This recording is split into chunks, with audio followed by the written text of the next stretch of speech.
Go ahead. Take two. Okay.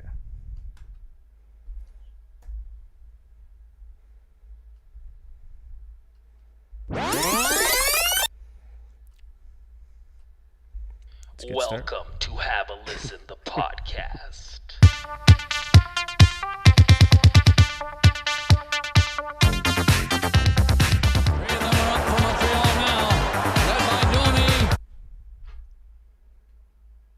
Welcome to Have a Listen, the podcast. Remix. Pull up, bitch.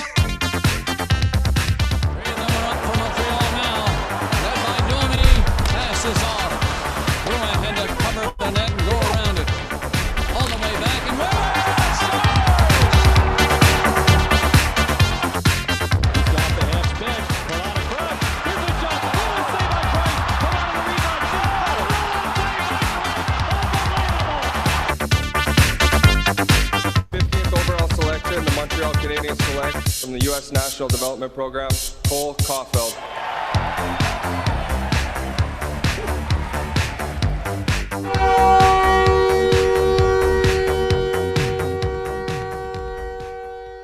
Welcome to the show. It's your boy Lewis. It's your boy Gibby. And it's your boy Vinny. What's going on, guys? Woo! What's going on? The Stanley Cup Finals. We're in it. Like we all predicted. Like we all predicted, of course. Mm-hmm. Oh yeah. Oh, how we've longed. Oh, how we've longed for the day. Yeah.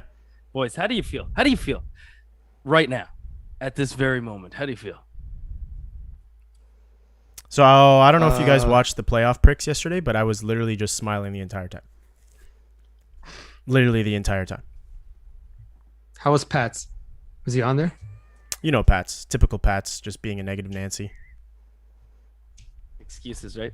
Carey Price feeding into those No, narratives. he said they played well, but typical guy. Yeah, but there's always a but. Yeah.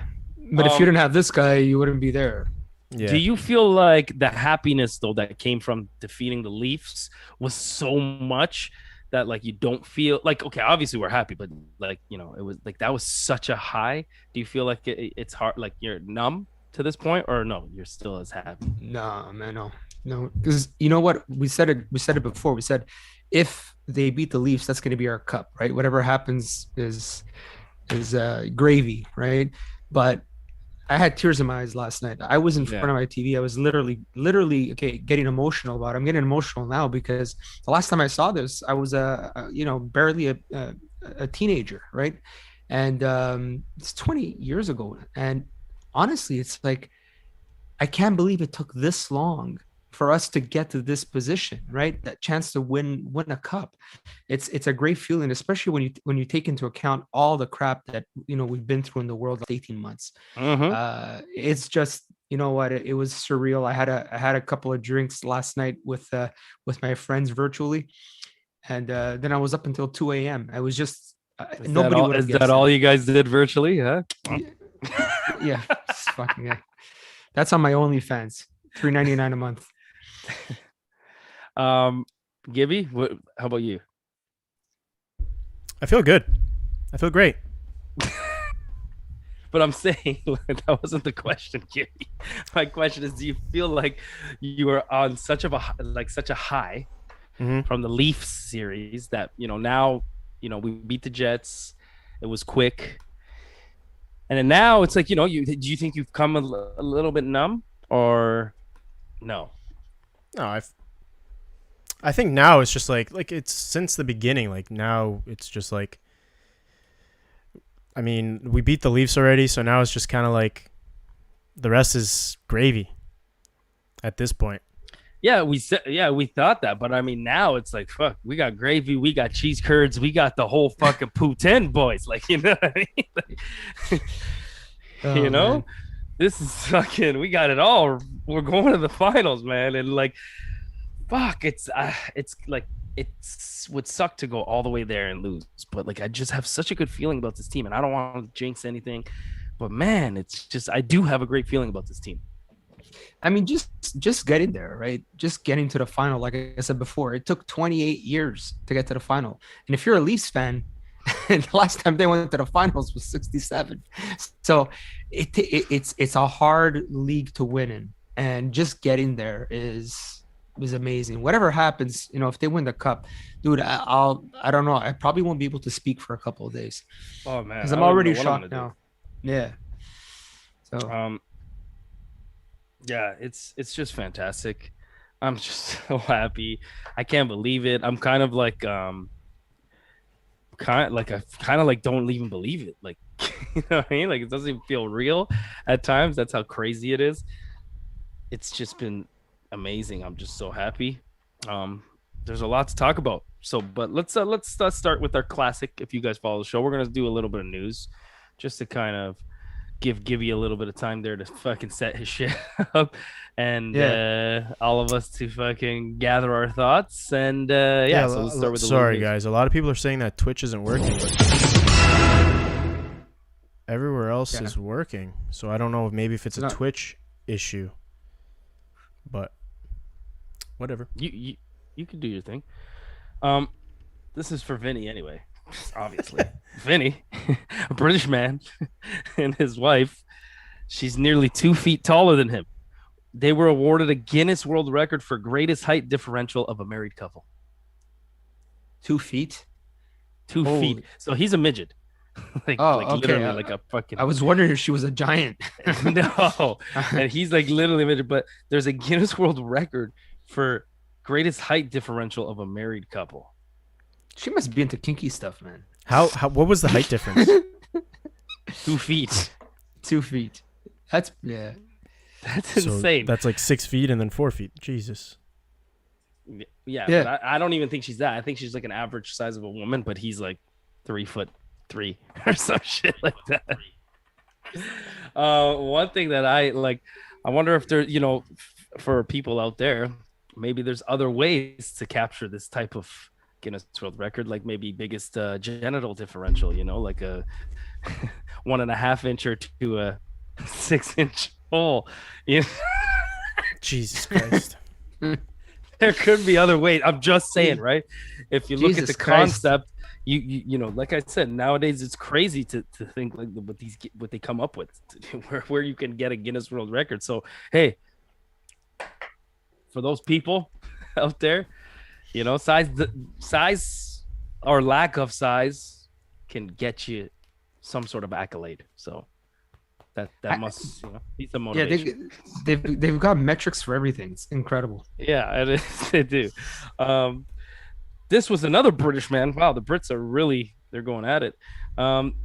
So he was able to break an unusual Guinness World Record. So this is mind-boggling. He beat the Guinness World Record, or set the Guinness World Record, for stacking 5 M&M candies. Just 5. Above stacking ribbon. 5. M&M? 5 single M&Ms? 5 M&Ms, yeah. That's the record. Kind of weird. Yeah. He said it took him hours to accomplish it. Just 5. Oh, my God. It's 5, but listen, think about it. It sounds easy, right? But think about it. 5 M&Ms in front of you. It's hard to stack one M&M on top of another one. Think of 5. You sure you didn't cheat? I mean, you could crack them a little bit. You could make. I mean, there has to be some sort of is there a guy that you call? Is there a ref? Like, hey, we're sending Ralph over today. Guinness World Record representative. He's gonna watch you. He's gonna watch you attempt all these. He's gonna spend the day with you. So you got about 7 hours to complete your record. He'll be there closely watching. Right? Like, I don't know how they fucking do. You can't send a video because, right? Like, that's easy to cheat, right? Like, videos can be edited, altered, or whatever, right? and whatever. So it has to be. Somebody has to be there to regulate, right? So yeah. one day I am gonna listen. If anyone knows anybody out there who works for Guinness, because we've done nothing but prop up the Guinness World Record books and everything. We need to get a Guinness World Record representative on our show to explain to us the ins and outs of who determines what a Guinness World Record is, what his role is in the company, like all that stuff. I want that. So if anyone is listening that knows somebody like that, or if you want to DM them, or that needs to be a guest we need to have on our show. What do you guys think about that? I think it's a good idea. I'm down. I have a lot of questions. Yeah, we just got to get the proper guys in, I guess. Yeah. It'll be difficult, but we'll see. I mean, maybe there's got to be someone out there. Fuck. But I like the idea. They can't be hard. They can't be that hard to get a hold of. Come on, you got people breaking records every day. The guys stack them and So anyway, let's move on to a different sport. Soccer. We all love soccer. This is where friends become enemies, though, Vincenzo, because you, Italia, Forza Azzurri, and us, Portugal. So have you guys had a chance to see the bracket, the Euro Cup bracket? Do you not follow soccer? I know I follow soccer, but what do you mean the bracket? Like I know Italy's in. Yeah, so there's the Euro Cup bracket, right? So yeah, the teams that have advanced, who they're playing, and how it's all gonna, Look, I've been impressed with the Italian team because I remember like 2006 when they won the World Cup. It was the most defensive. They've always been defensive, but I think that tournament itself, they were like, it was like watching the Habs in 2010 with Halak and net.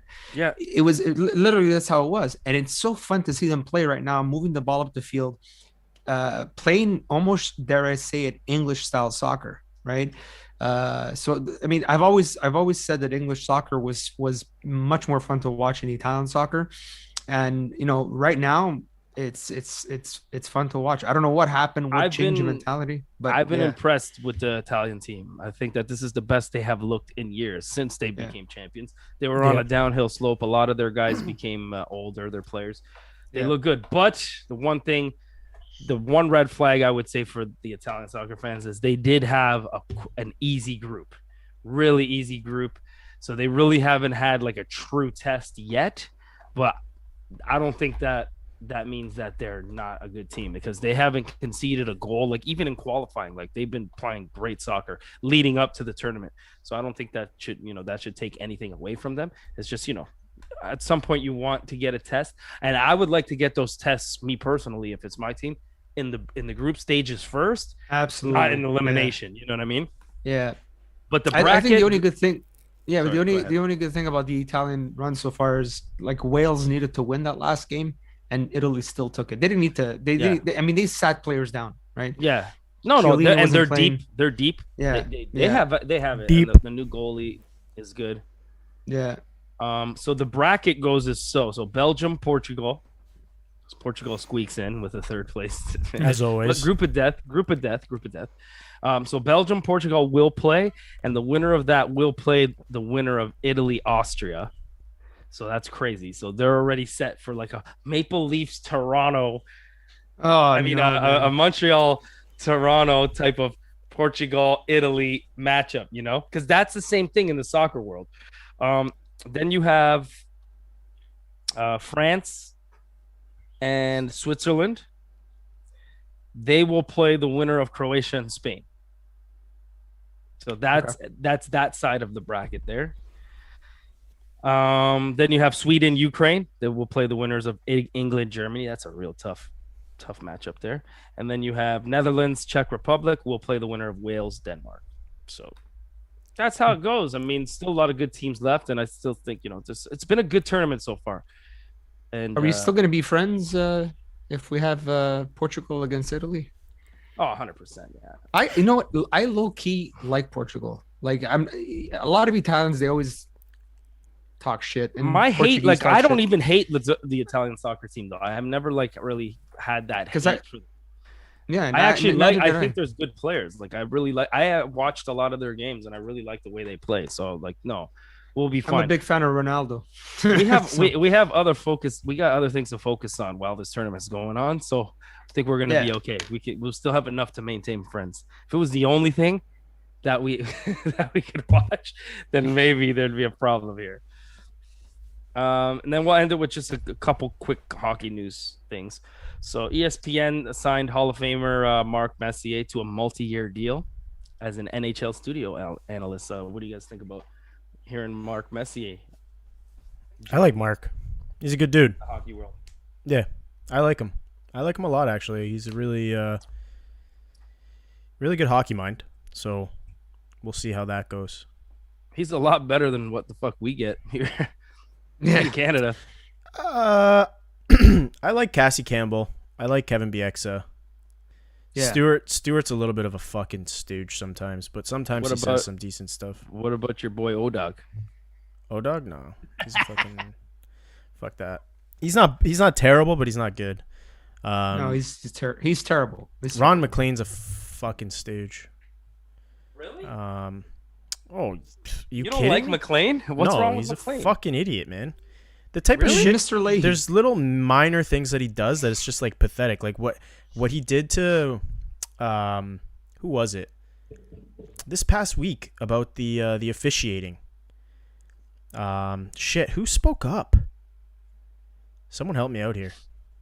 It was Bieksa. Was it Bieksa? No, it was Elliot Yeah, Friedman. Elliot Friedman. I believe Elliot Friedman was the one Okay. talking. He was actually the only one commenting, and then Ron McLean like cut him off and was like, "Raise your hand if you agree with him," like putting everybody kind of like on the spot, like cutting him off. But you also have to remember Ron McLean was a ref, right? So it's kind of like he's kind of trying to play the card where it's like everybody shut the fuck up type of thing. And he's and he's like, you could see even with the falling out with Don Cherry, he is a studio. He's a yes man. Yeah, he is a yes Yeah. man. He's like a studio puppet or whatever, or like the network puppet who Yeah. doesn't want anything coming back to them. You know what I mean? Like he's always been their foot soldier. I didn't mind McLean. I don't find him bad. Like I do think that I do like the way he executes certain segments and stuff like that. He's been around for a long time, but I think a lot of respect was lost. I think with how the Don Cherry thing went, even though I think it was the right thing, and I didn't agree with what Don Cherry did. Just the way the situation went, how he kind of just turned his back on Cherry completely. Yeah. After years together, like that kind of makes you like not trust a guy like that, you know? That's true. But yeah, Messier should be Well- interesting. I mean, I haven't seen when was the last time I actually saw him in actually he's done commercials, right? He's pretty he's Lays. good in front of a yeah, Lays. that's right. That's right. So he's pretty good in front of a camera. No, I think he's gonna be fine. Yeah. Fucking Lay's commercials. And The Lay's commercials. That's it. and Seattle Kraken announced Dave Haxtell as their first head coach in franchise history. So yeah, I He guess we was don't give a a- shit about that. We don't give a shit about the Kraken anymore. Yeah. He was We were a gonna- former Leaf, former Flyers coach, right? Is that what it is? yeah. Apparently Kraken he's out not a of bad pod. coach, but we'll see. Yeah, we'll see. I fucked the Kraken anyway. Yeah, fuck them. we burned that contract a long time ago. We don't give a fuck about that. We're so man. bad. We are so bad. But anyway, the song of the day today is just something I kind of put together real quick, just like a couple, just yesterday's highlights, really. Hi hands fans! It's time! The 24-time Stanley Cup champions are back on the ice! Go hands go! Go hands go! Go hands go! Yo, 2,500 will feel like 25,000, I swear to God. Then gives it away. Weber will fire, scores! The captain has the icebreaker in Game 6. Pass for Caulfield, trying to get an edge on the scores! Another beauty for goal! Caulfield! Love how he calls him goal.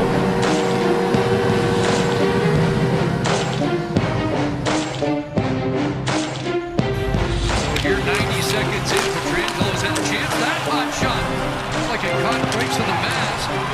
Chance for Pacioretty, and now back the other way. It's Denovia.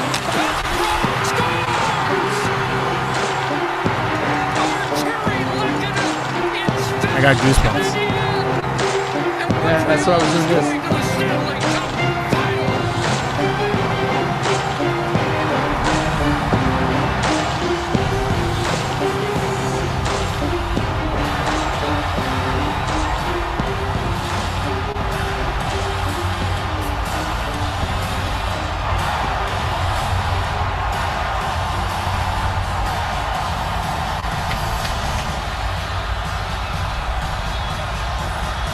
The first goal for that line in the series ends the series. Arturi Lehkonen is the hero. Yo, 2,500 will feel like 25,000, I swear to God. That's a pretty sick edit. Yeah, Lewis, we gotta get you like doing like video too, and like we'll post it on the YouTube, man. Even our boys, No Respect podcast, Justin, I believe, was the one that did the video, and like Angela Price retweeted it. Like it caught some fucking wind, and like, dude, you're really like you're good with the audio edit, so we just gotta figure out how to do the video. Yeah, 2,500 will feel like 25,000. I swear to God. 25,000. That guy became a legend. They love that guy. All right, let's get into the topics, boys, today. But hey, as they say in hockey, let's do that hockey. Montreal Canadiens defeat the Vegas Golden Knights. Boys, what a series. Tell me, who was the most valuable player of this series? Give me your MVP. Or first, if you want to just give me your thoughts on the series and how, what do you think played out? Did you ever fear us losing? You know, what were your feelings as the series progressed? All right. If I have to go first, I'm going to say Cole Caulfield. He scored goals at opportune times. I don't think there's anybody that thought he would be this impactful so soon in his career. I mean, literally, the guy was playing, college hockey. He comes in late in the season. He plays a couple of games, gets into the playoffs. I mean, this last series, you take away his goals. We're on the outside looking in. I love his poise. I love the way he talked about Leonard as well, when Leonard sort of, I guess, called him out in the media there. So and he did that with such poise, like he with style and he's been there. grace. What great! It's like he's been there before, and then he goes to score a goal and he scores top shelf. He doesn't go in between the legs, man. He doesn't go to the 5-0. So anyway, it's just for me, it's Cole Caulfield. Price made a couple of good saves too, but I don't think he was that much of a difference, as much as he was maybe in the earlier series. Vincenzo? For me, the MVP for me, I mean, Cole Caulfield is a really good one, obviously. 4 goals in the entire series. I'm going to go with Phil Danault, man. I'm going to go with Phil Danault. I'm going to have to. I mean, top 6 had 1 goal in 6 games. And that was Max Pacioretty, and that was a useless what's it called? Like a meaningless goal. It wasn't really a goal that really mattered. That's the specialty. Yeah, that's literally all he scores. He just scores empty netters and meaningless 5-1 games. But yeah, like Danault has, since the beginning of the fucking playoffs, man, he shut down everybody. He's doing work. He's playing well, and that entire line's playing really, really well. The entire series just, I'm going to be honest, man, I didn't think that the Habs were going to be able to pull it. If they were to pull it out, I thought it was going to be 7 games. But But fuck, they did it in 6, boys. Like that's huge. Like you get that extra rest day. Tonight is obviously the Islanders in Tampa, but as a whole, this was the best series, I think, and the Habs just really, really stuck it to them. I felt like special teams was a big factor as well. I think it's 12 to 14 in between there, and I'm probably still wrong.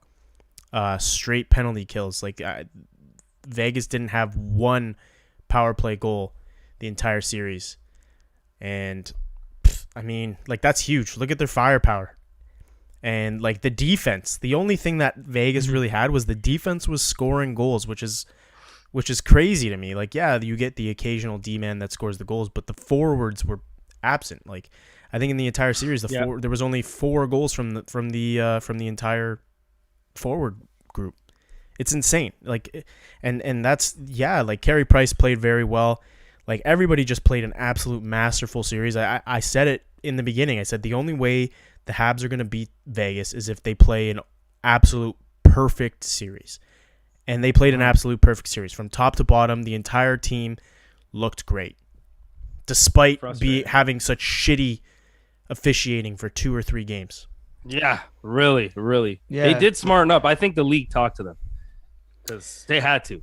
Down the stretch, they did smarten up. But yeah, there was some fucking atrocious shit happening in the beginning of that series. And not even just for the Habs though. There were some things that the Habs got away with too that were like, I was like, that's probably a boarding play. That's probably tripping. But they missed a lot. I agree with you. No, I know. Chris Lee was terrible. Yeah, fuck, he's always terrible. I hope that's the last fucking game he gets to officiate this playoffs. I'll be honest.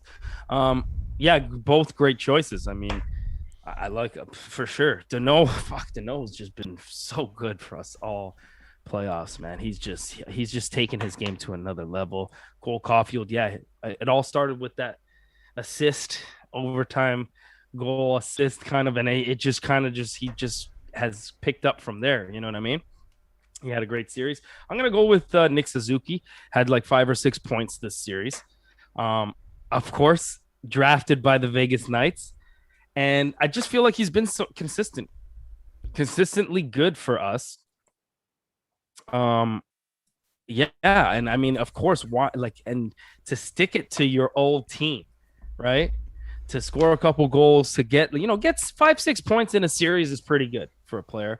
And also, don't forget having to be pretty much our best offensive center, because Danault is taking that defensive role, right? So he's kind of has to step up and be the best center on this team, offensively. Yeah. So I'll go with him. It's not like I don't think he had like a great series where he just was phenomenal, but I think he was pretty good every game, and 5-6 points in the series, and sticking it to his old team, right?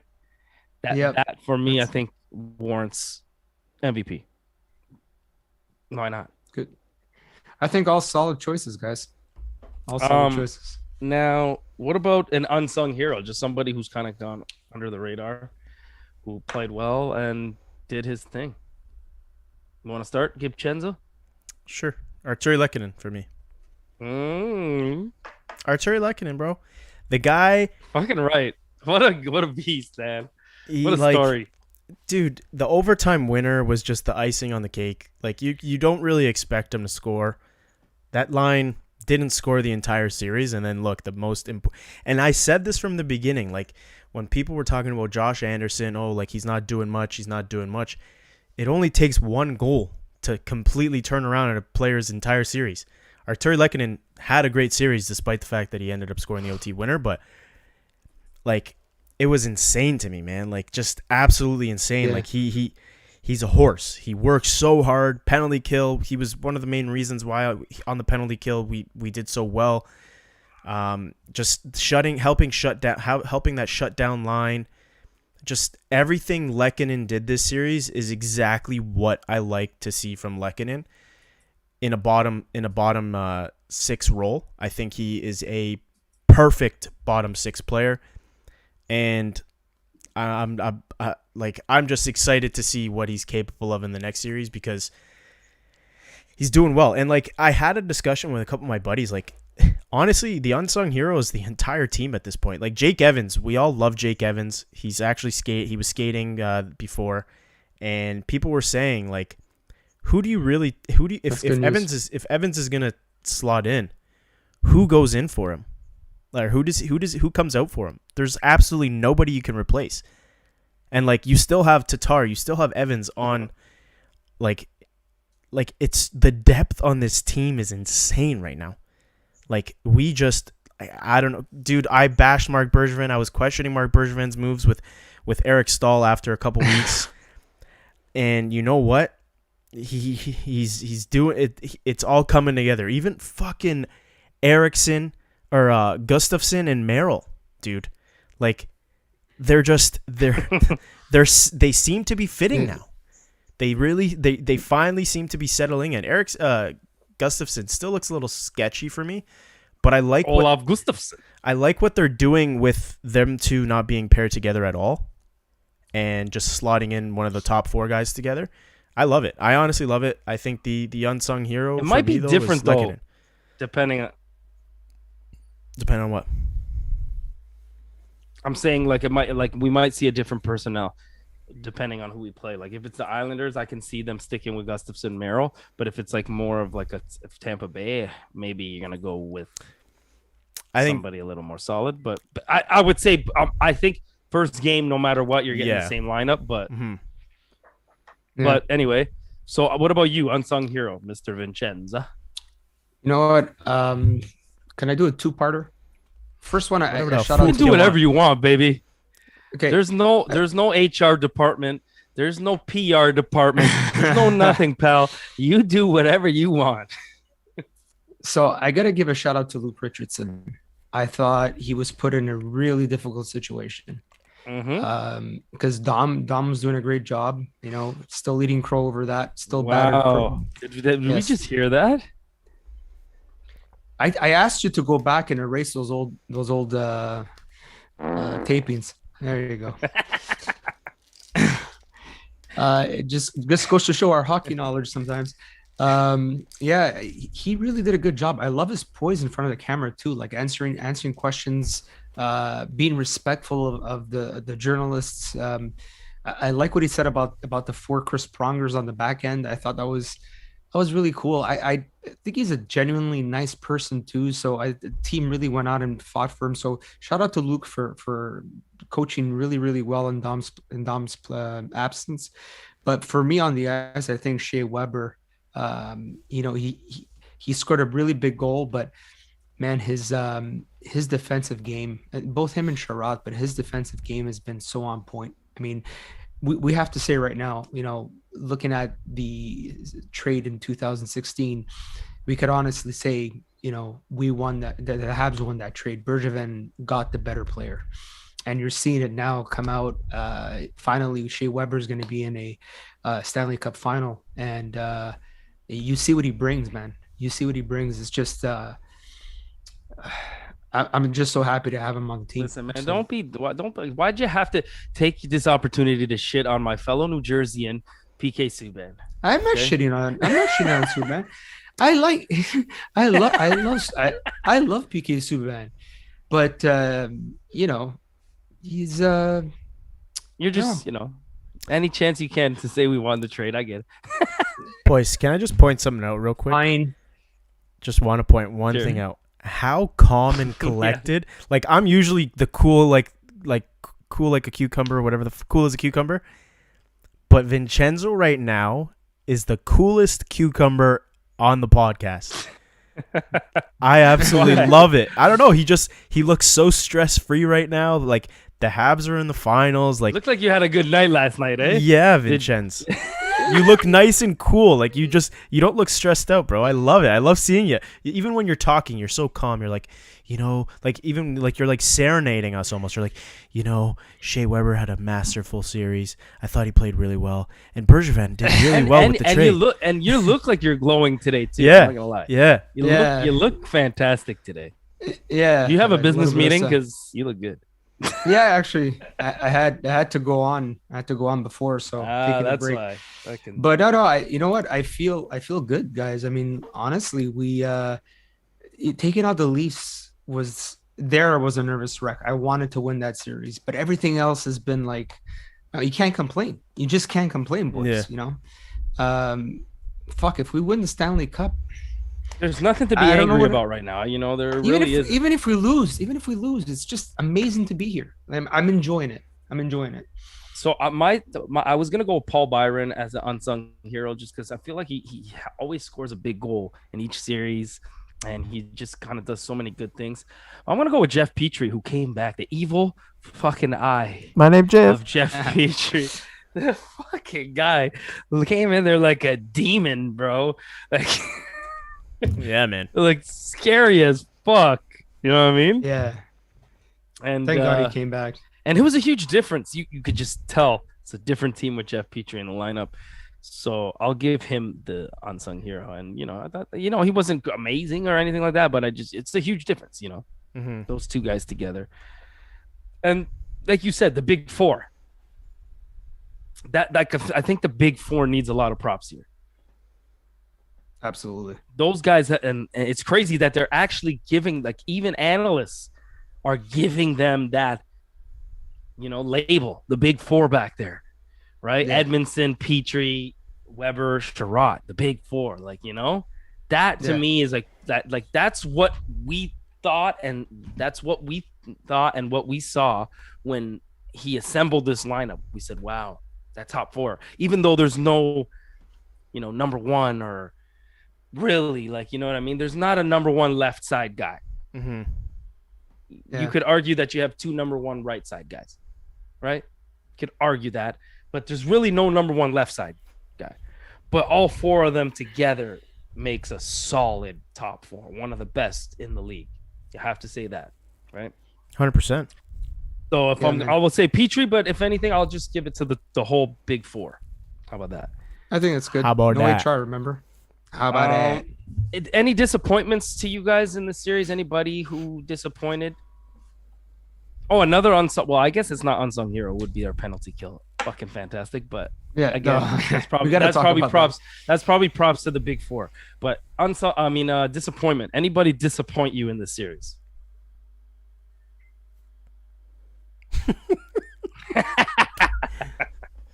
No. It's a boring show. There's nothing. Yeah, the fucking peanut vendor in the Bell Center. Fucking give me those fucking peanuts quicker, bud.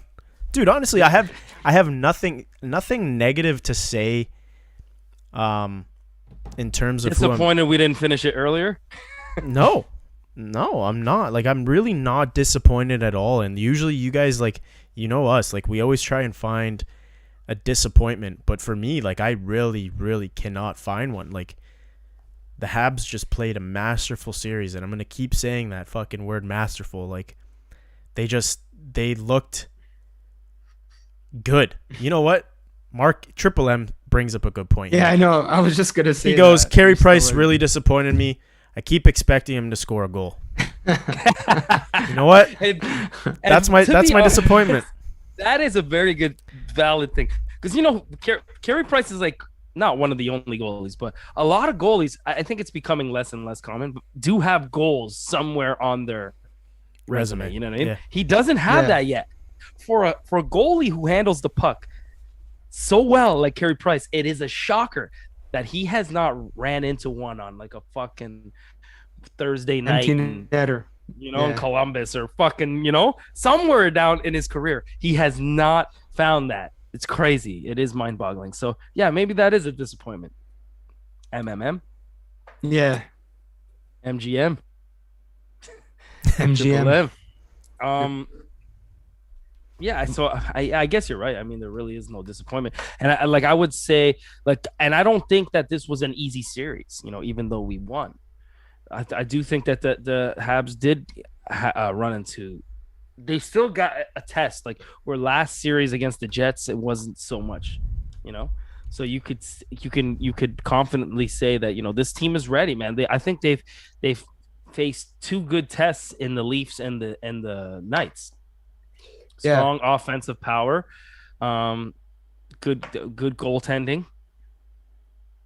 They faced all that. This is why I get triggered a little bit. I know probably Ryan Whitney's trying to he's trying to stir the pot a little bit. I'm sure some of that is showmanship, but people sort of talking in a way that Montreal sort of got in through the back door and they didn't deserve to be where they are. They took out a very good Leafs team. I don't care what anyone says. They Tavares went out, Scheifele went out, so that's okay. No, wait. Walked our way in here, right? Tavares, yes, he went out, but still, I mean, they had players that we could only dream about having in Montreal on top six. So they had their player. Yeah, Scheifele, that was a bonehead move. Nobody asked him to go after. He took himself out. Yeah.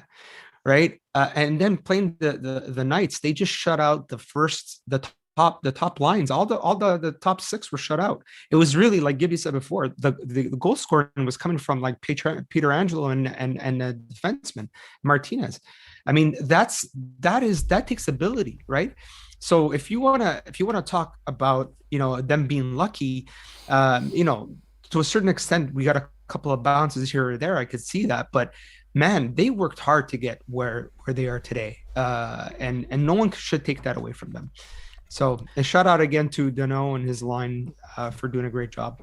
Listen, I would entertain that conversation after the first 2 rounds. Fine, okay, no Tavares, no Scheifele. After this series, I'm sorry. Fucking. Well, they lost. What was his name? The Chandler guy, Stevenson. I didn't even know he existed.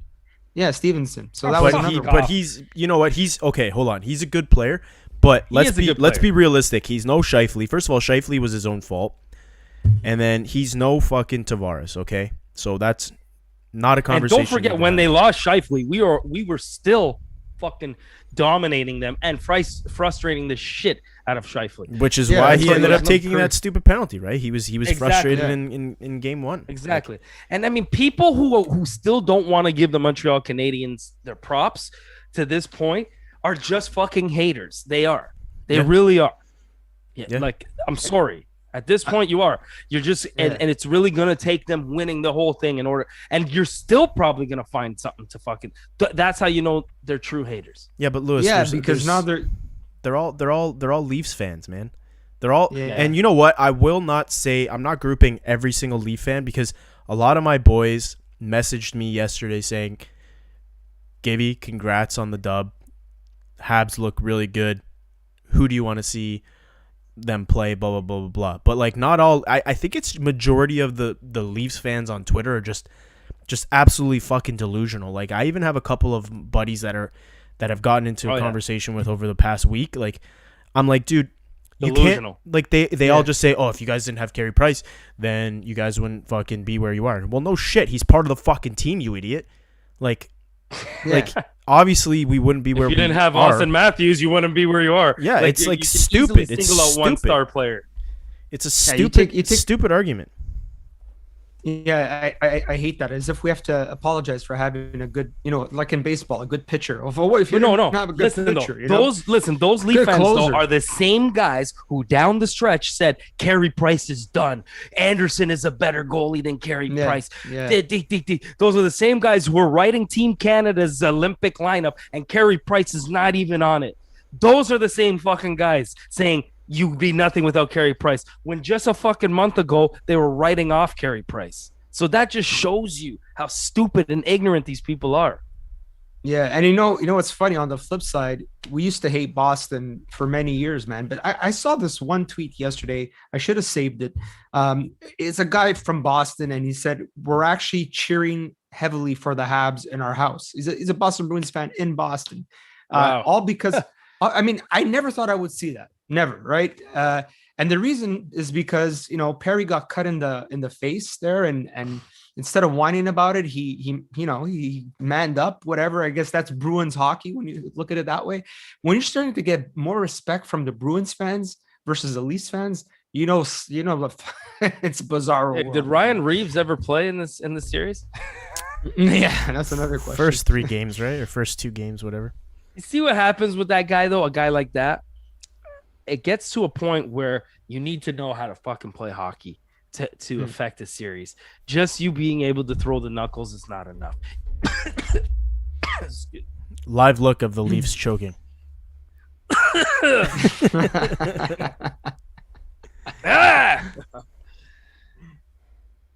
You know what I mean? Yeah. I forgot what you were Yeah. saying. I was worried about you. I thought you were. Ryan Me Reeves. too. I thought the was second worried dose about got me to you. Oh yeah, I forgot. Yeah, to tell everybody, I did take the second dose. Weird shit has been happening. Fucking walk by my fridge. Fucking stick to the fridge, man. Wife walks in the kitchen. I'm a fucking fridge magnet. Yeah, I've got No, but- I've got 10G now. I did get 24-hour like not flu. I didn't have a fever or anything like that. I did have a little bit of chills and felt like a little bit weak and stuff like that. But then the Habs, like I said last night, I was on my couch just watching, laying down, and then the boom, I'm like, yeah, and fucking it Yeah. felt like a shot of adrenaline, bro, like in the movies. And that's it. I haven't felt better since. Like I just fucking feel fantastic. I'm ready to fucking go jogging naked. Yeah, for me, I had like a couple of headaches. That was it. Maybe a Yeah. little bit of weakness. but Everyone yeah. feels it different, right? I don't have Yeah. my second dose yet, but I will be booking that shortly. We're So, all boys. pro-vaxxers. Yeah, we need everyone to be vaccinated so we could all make We're actually sponsored by fucking AstraZeneca. love. Or no, what's the Chinese one? We're sponsored by that one. We're sponsored by Sputnik. They're discontinued, but don't worry. Our contract still hasn't expired. So before we move on to the last couple topics here, did you guys have a favorite storyline from the series? Like Leonard's comments about Caulfield, the Pacioretty trade, and the players involved in that, and kind of redemption there. See who won, or the Canadian division being proven, that it wasn't weak. Do you have one favorite storyline here, or anything like that? That one didn't trigger me too much. People keep on talking about the North Division being weak. I mean, you don't get this far if you're weak. So for me, that's a moot point. It's stupid. I don't even want to talk about that.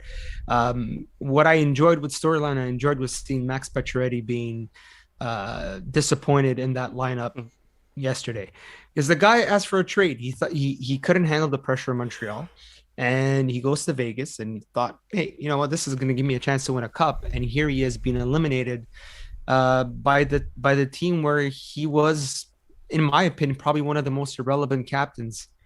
And a beautiful play to Pacioretty too, in overtime. That Price just came out and robbed him.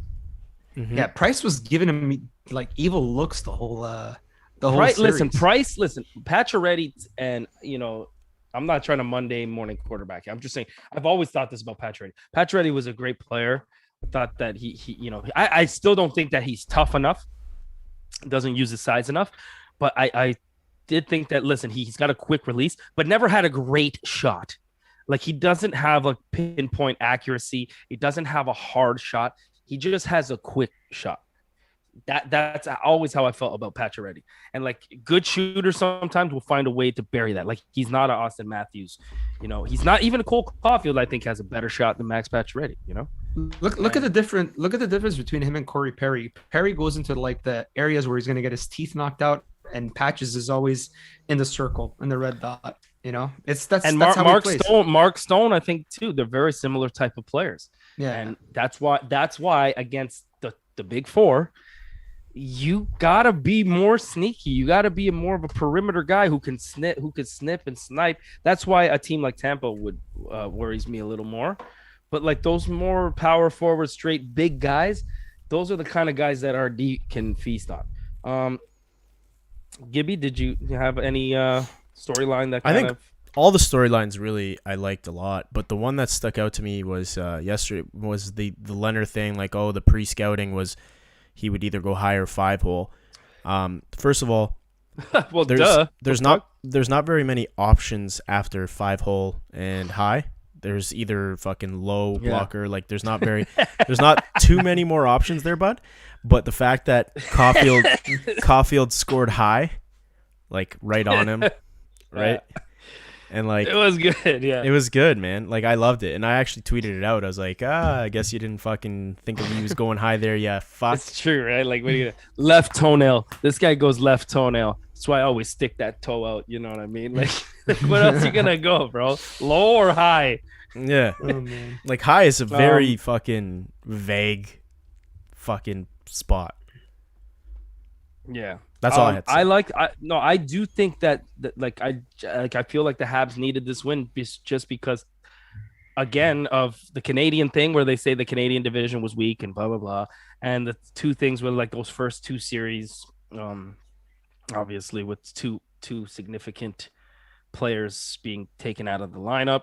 So I felt like, this was another series where they said the Habs had no chance, completely no chance. Like, I think it was even more lopsided this time around than any other series. Maybe the Leafs was a little bit more because of how we ended against them in the season.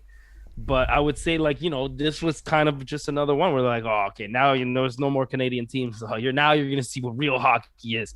And we showed them what real hockey is. So I think that's my favorite storyline. But yeah, I do agree with Gibby. All of them are great. Let's get into who you guys want to play. But first, Vinny, what do you think your worst take was all year? Oh man, I had plenty, man. let me pull out my worst takes. No, there was a lot of bad ones, but I think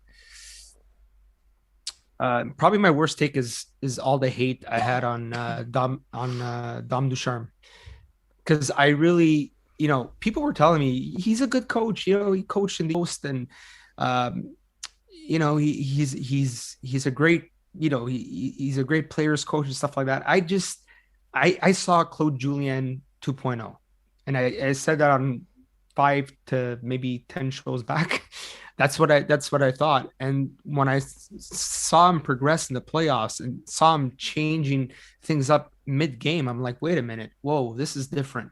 And I've said it on Twitter many times. I deserve to eat crow on that. I deserve to eat crow. He's proven me and probably a lot of people wrong. It's a great coach. Yeah, that's probably the worst take. Gib Chenzo, what about you? What's your worst? Probably the Paul Byron hate, for sure. And wanting to trade him and this and that. That was probably my worst one. I still, I mean, fuck, man. Like, he's playing really well with that third line. The Anderson and is he overpaid? Do you still think he's overpaid? I still think he's a little bit overpaid for what role he plays. I will say that.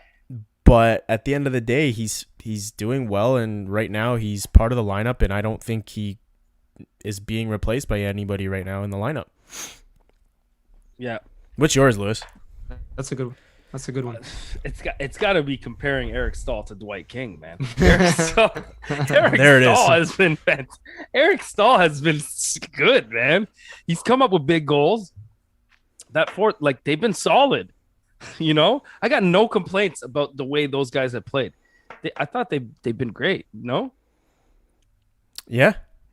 I agree. Not as good. I would say not as good this series as previous series, but I still think they've played big roles. Like, I mean, like, fuck, Eric Staal scored a goal in this series, had a few points, and I thought that line was effective, always. Yeah. So I think Triple M's confused. I never hated on Perry, and Lewis was the one that hated on Staal.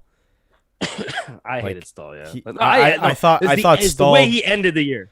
Yeah, I thought after the trade, I usually give it 2 weeks to let it settle. He didn't prove me. Let it settle. You love to let it settle. Gotta let it settle, boys. So like, he didn't really impress me, but yeah, he's definitely impressing me now. But no, I don't think I ever hated Perry.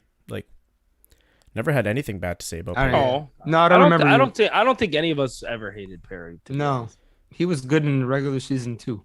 Now it's just a lot better. But maybe before he even touched the lineup, like maybe not ready yet. I think maybe that's the only time we ever touched on like maybe not yet. I say one collectively that we could all share is we all thought Danault was asking for too much money, and now you're looking at. I would say he's worth $5 million for sure. Yeah, right. He's not going to score like that shot he took last night. He's not a goal scorer, but man, if he shuts down the other teams the way he's doing right now, that's that's really, really, really important for any hockey team to have. So, yeah, I think collectively maybe that might be our worst take. All right, what do you think is the best take or something that you said that came to fruition? Before I talk about that, Lewis, I think there's a take that's probably worse than the Stahl. For me? Yeah. The Caulfield hate. Not hate, but the Caulfield doubt. You had a lot of doubt. In what sense? You didn't think Caulfield was going to be able to transition. No, I said actually if he's going to transition, I didn't think he was going to be meant for the AHL. I said, remember? It wasn't the NHL. I said fair. I said AHL because I felt like down there it's a more still did rough, well, though. rugged style.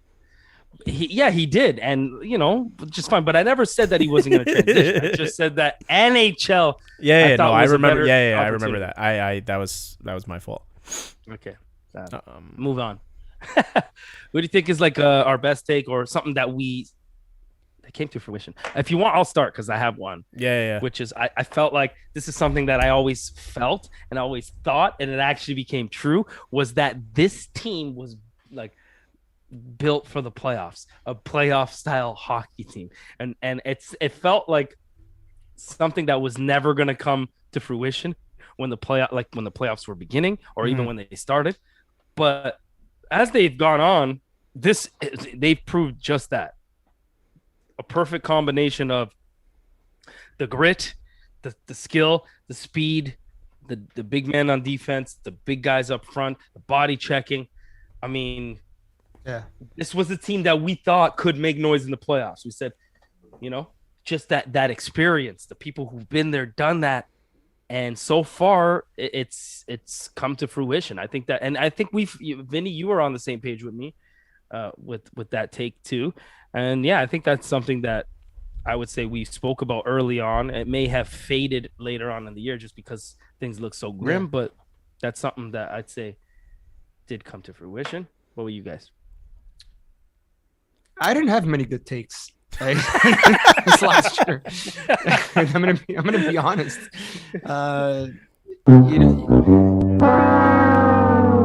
I chose Anaheim to win the cup. That was a good one. That was a fucking good one. You didn't though, but you did expect them to at least make the playoffs. Okay, that's right. Vinny, you want me to go? Keep thinking, and I have one. I have one. No, I just want. Oh, okay, you go. No, do you have one though? No, well, I was gonna talk about Carey Price, but go ahead. Okay, I'll go, and then if you think about one, I'm just giving you an extra time, just buying you some time. All right. So my Jake Evans at the beginning of the year, I said Jake Evans was going to have a breakout year. I thought he was going to really prove himself. And despite the injury, I really do think that he ended up proving himself. I thought he's looked really good. He's showing that he's going to be a good shutdown center for years to come. So yeah, that was my take. I said it at the beginning of the year. I said he was going to be a pivotal piece to the lineup. Mm-hmm. And things look grim for a while. Those young centermen, Mm-hmm. and, didn't look like they were going to get the job done. But here we are, boys. Yeah. Vinny. So now you're ready. Yeah, I think So the one that comes to mind is a lot of people didn't have faith in Josh Anderson at the beginning of the year, and I thought, the narrative was that he scored one goal, and there were people, especially Leaf fans, were making fun of that. And you know how much I love Domi as well, right? But I thought that he was a type of power forward that could actually make a difference, and he showed it. He showed it at the beginning of the year. So that was one of the things that I thought earlier on, and he's proven his worth as well in the playoffs. I mean, he was the beast a couple of games ago. So yeah, that's one. Listen, sure. I'll tell you one thing. My opinion on him has never changed. My confidence in him has never faltered. Like, I just feel like he brings certain intangibles to the game that you just don't measure on a stat sheet all the time. Just the way he goes out there, his toughness, the way his physicality, he may not be scoring goals and being your best player every night, but he brings something every night that other people fear. Like, you want that guy in your lineup. When you look across Absolutely. the ice and you see Josh Anderson trucking down, and he's got that speed that is just game changing. Like, he could catch you on one break and boom, bury it. Yeah. And like you said, game breaker. A couple games ago, you need a guy who can do that once in a while, right? And in between that, he's out there throwing his body around, being there, and being tough. And you need that for especially young players that we have on our team. You need that guy to be standing behind them. And not only can he fight and hit, but he can play hockey too. So that's almost like having a modern day fighter or a modern day enforcer, I would say. Guy who's going to go out there, body check, protect your young players, but also fucking contribute. So that's why I just feel like he's an unsung hero for, if you were to talk about the whole season. I would say Josh Anderson. He's a modern day John Leclerc, isn't he? I mean, just the style of play. Like, he punishes people. I like that. In the corners. You know, the goal scoring, obviously, when Leclerc was with the Legion of, what were they called? The Legion of Doom. Legion of Doom. Yeah, I mean, that was ridiculous, but for me, that's the type of power forward every team covets, I think, right? So yeah. All right, let's do this quick, boys.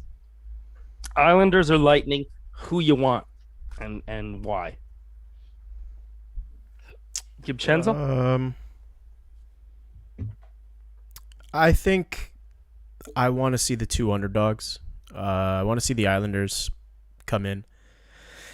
Islanders are very similarly built to the Habs in terms of everything. Coaching. I'm not comparing Carey Price to Varlamov, but goaltending. Their defense are bigger, a little bit less mobile guys, and then they got a lot of youth and mixed in with some veterans on forward. So yeah, I think I'd like to see the match. I'd like to see that matchup for sure.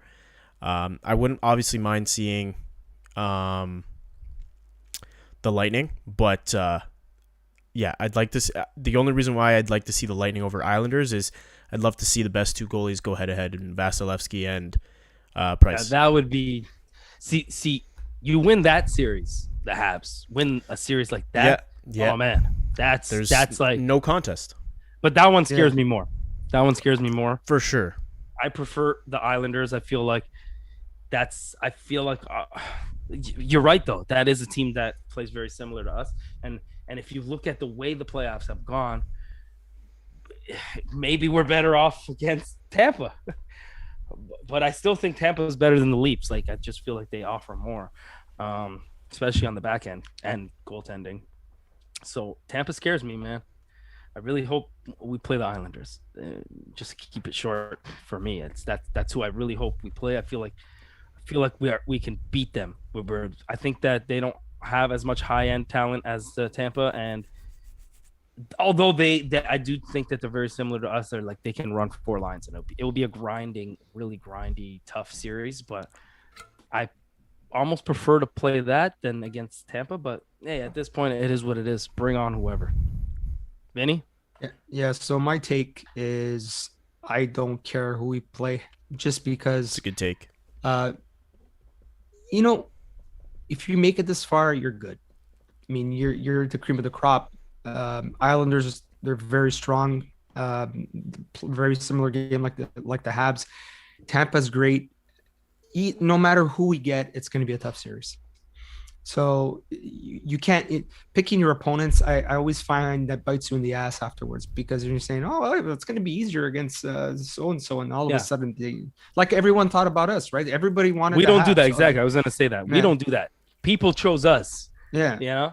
They were picking us. We don't do that. Yeah, exactly. Right. So may the best team win tonight, and whoever we face, it's going to be hard. And I wouldn't be surprised if it goes 7 games.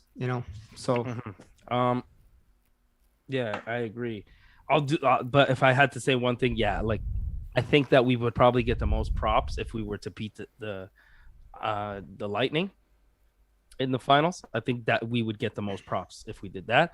Oh yeah, probably. Just because you got Varlamov versus Price, but I would much rather. I mean, did I say Varlamov versus Vasilevsky, Price? yeah. I meant fucking Vasilevsky versus Price. But what I meant to say is that I would much rather face Varlamov over Vasilevsky. I don't think guys. Varlamov is a top end goalie. Yo, guys, can I be a little bit facetious here? Just a little bit. Go ahead. Imagine a Leafs fan. Fucking alright, hate when watching Vinny a uses fucking big final. words. Sorry, man. When He a had a Leaf big, fan he had is a big watching, meeting. He's got his he used this big gel today. The guy's. there you go. Okay, Vinny, go ahead. My thought process is, yeah, imagine being a Leaf fan and seeing your old GM, you know, basically in the finals.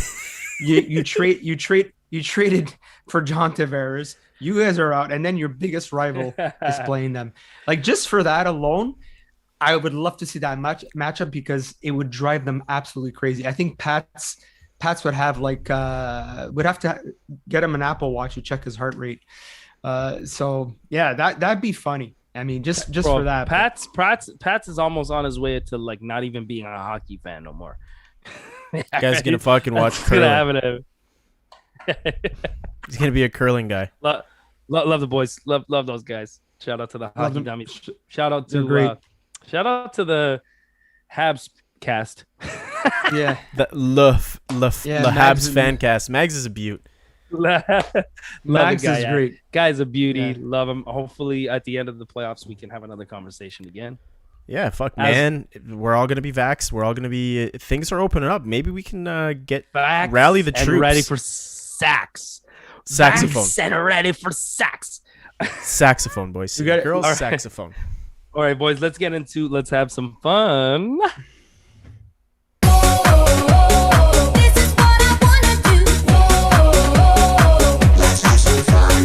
Okay, so this is the let's have some fun. Guess the sound that represents a Habs player edition. So there's a few that you're probably going to get easy, and then there's some that are going to be a little harder. So try to think outside the box. You know, try to really listen to the sound. If you want to hear it again, no problem. But we're going to start with an easy one, and you guys just work together here, okay?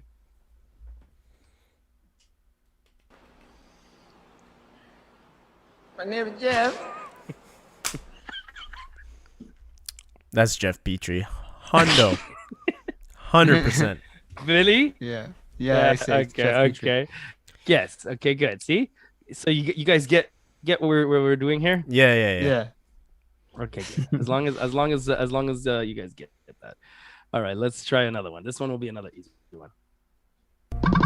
Beep beep. Paulie B. Byron.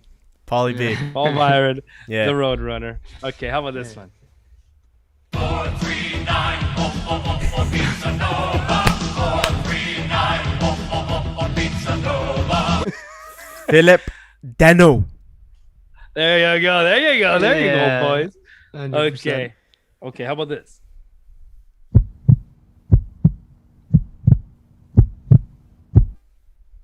Ooh, that's a heartbeat. I'm going to go with Gallagher because he's the heart of the team. Who is the heartbeat of this team? I said Gallagher. Gallagher? Oh, okay, no, because I guess my internet went unstable. Can you guys hear me? Yeah, I can hear you. Yeah, we can hear you. Hello? Yeah, can you hear us? Yep. Okay, we're good? Okay. Gallagher, yeah. It's Gallagher. Yeah, okay. So, see, sick. I can hear you. Yeah. Yeah, okay. Hi. Gallagher. Sweet. I was going the opposite Okay, direction. I was thinking. Yeah, I was thinking Josh Anderson because he makes like females' hearts go. He's a heartthrob. He is a heartthrob, but no, heartbeat of the team, Gallagher. Okay, how about this one?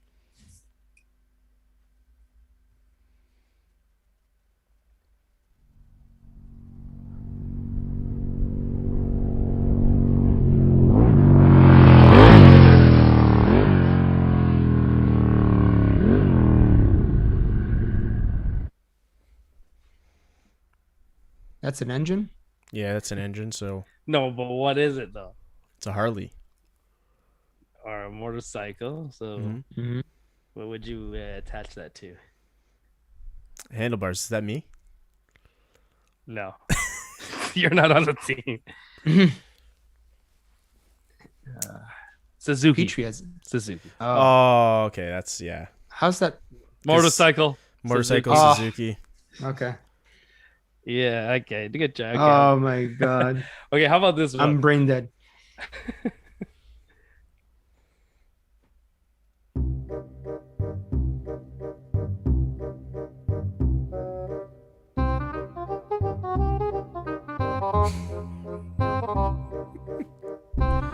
It's got to be like a sneaky player. Who?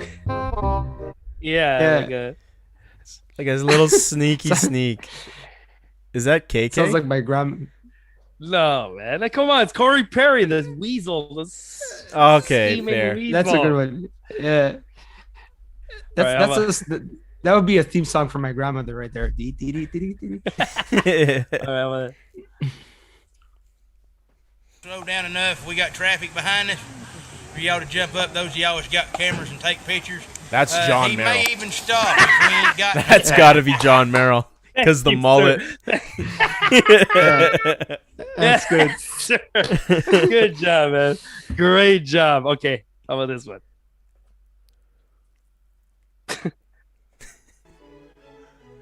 I'm ready to go in, Coach. Just give me a chance.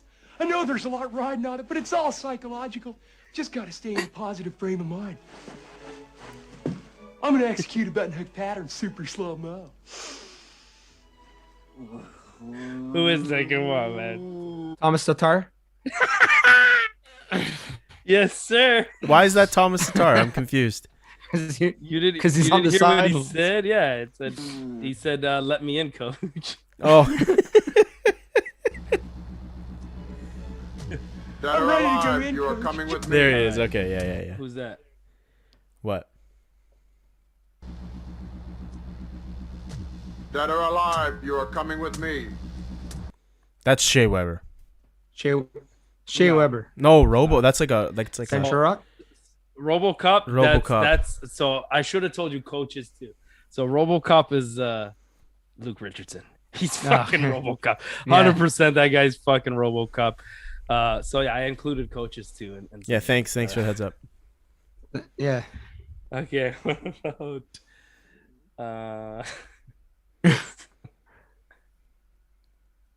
Whoops. Whoops. Whoops. Who's clumsy? It's gotta be fucking KK. No, man. It's not. Clumsy. Fucking Gustafson. Gustafson. Oh, Yeah, because he's always giving it up. Whoops. Yeah. Okay. That's good.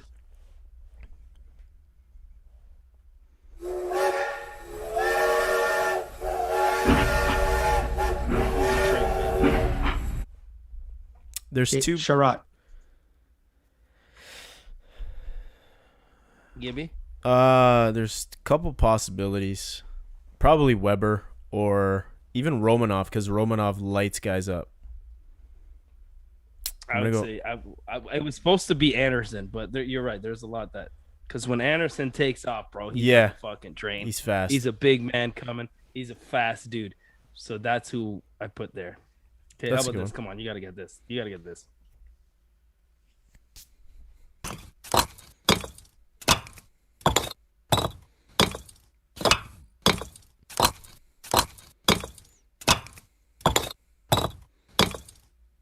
What noise is What the that? hell am I listening to?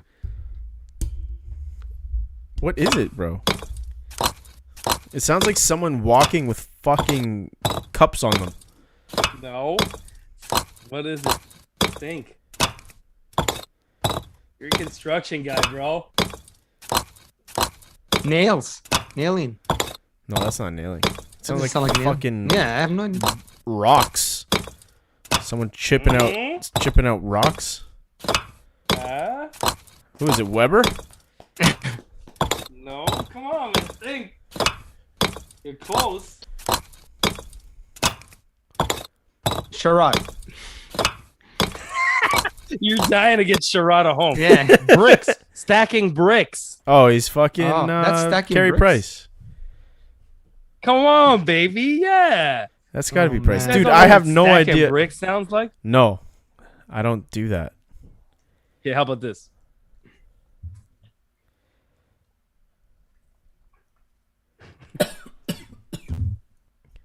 Michelle Therrien. That's No, Ducharme. close. That's Ducharme. That's so bad. I'm so sorry. I'm so sorry. He is sick, but we pray for his recovery. Yeah. That's fucked up. Okay, yeah, this one's for you, Vinny. Go. Yeah.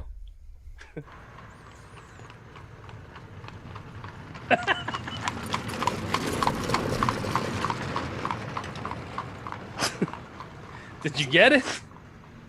It could be anybody on this team. Hold on, It's, hold on. Listen, Come on, Vinny. Come on, Vinny. You've been saying his name the entire fucking segment. I don't know. You've been saying his name the entire Who? segment. Chariot? Listen. Yeah. Yeah. Yeah, Chariot. Because he's a horse. There you go. I get it now. He's a horse. He's God a chariot. damn it. Come on, man. He's a chariot. They're not all gonna be easy. Okay, what about this? See if you guys get this.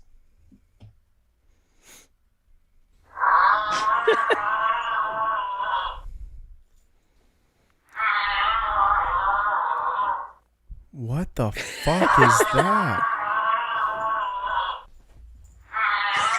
Oh, that's got to be a fucking giraffe or something. That's KK. Yes. That's the only thing I could think of was that it was like a giraffe or some shit. That's the baby giraffe, baby, and we know KK is the baby giraffe. Oh yeah. Yeah, you've been saying Vinny. KK like nonstop. Vinny, Yeah. Vinny, I hope you're gonna get this. Go for it.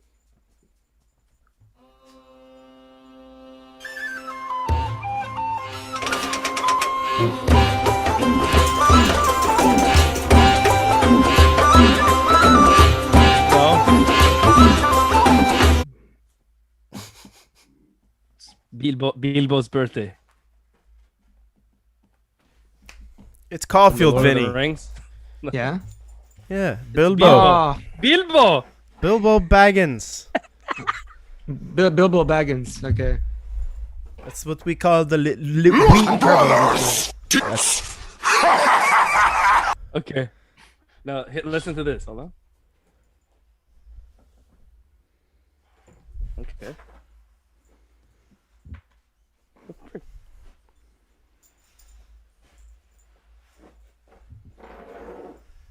Look, brothers! Is that a To fucking, be honest, this one was shitty, but it's all I could find. he's a fucking demon? It's a demon, but he says, "Look, brother, tits." It's supposed to be top it's titty, top but titty. I couldn't really find anything for top titty. Top titty. But yeah. Oh, I know. It's top titty. Hey, you got it.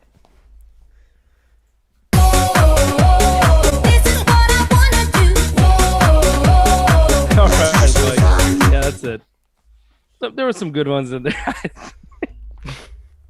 You guys really rushed it, though. You know, you got to really think outside the box. You had some hard ones, man. There was a couple that were pretty Listen, good. like you have to understand too when you're trying to find stuff. You're limited. Did you die, Lewis? I heard everything. Yeah, Lewis. Yeah, you're okay now. Did I die? Yeah. Am I back? No. I'm Jesus back. Christ. You were fine for me. Yeah, there was a couple tough ones. Don't get me wrong, but the problem is you can't find sounds that exactly match the shit you're trying to fucking search up. Yeah, and you're also making us think out of the It is box. a good effort, boys. I get. Yeah. Yeah, And also, I'm the one kind of putting the sounds to the guys. You may not agree that those are the sounds that match those players, right? It's not like we spoke about it, right? But Your anyway, Caulfield one was good. I really hope, though, that after this series, we're gonna be hearing a lot of this. 439, oh, oh, oh, oh, Pizza Nova. 439, oh, oh, oh, oh, Pizza Nova. With every I don't even know if they're eating Pizza Nova. Probably not in Montreal, but who gives a fuck? Fuck I it. think they have. All right, boys. That's all we got, man. I All thought right. it was, it was a long episode. That was good prep too, Lewis. Shout out to Lewis for getting that stuff together. I owed you guys one, so yeah, I owed you one. So I thought that if I was gonna come, I needed to come correct. Come hard. But yeah, boys, I'm excited. I'm really pulling for the Islanders tonight. But at the end of the day, I don't give a shit who we're gonna be playing Monday night. I'm excited. Fucking, this is the best. This is the happiest time in Habs land ever. It's us, the especially most our generation. wonderful time of the year. Of the year, and it just feels like we've shut up so many people, and that feels so good. Oh yeah. So guys, are we? If okay, do we go to Montreal with Blaine and all those guys? We should think about that. Well, I'm gonna be there we win. Thursday. Yeah. So if you All guys right, want stop to join, rubbing it in. Oh yeah, that's another reason. I forgot to include that. That's another huge reason why I want the Islanders to win is because I can actually attend the games. I'm only about like 30 minutes from Long Island right now. So that's good, man. Yeah. So I'm definitely gonna go. I don't care if I have to sell a kidney, fucking testicle, whatever is on the market, whatever they want. You're gonna do it. I'll give it all up. That's it, bro. Anything but the pecker. Yeah. Even All the right, wife. man. Even the wife. Jeez. All right, boys. Love you guys. Cheers. Here's See ya later.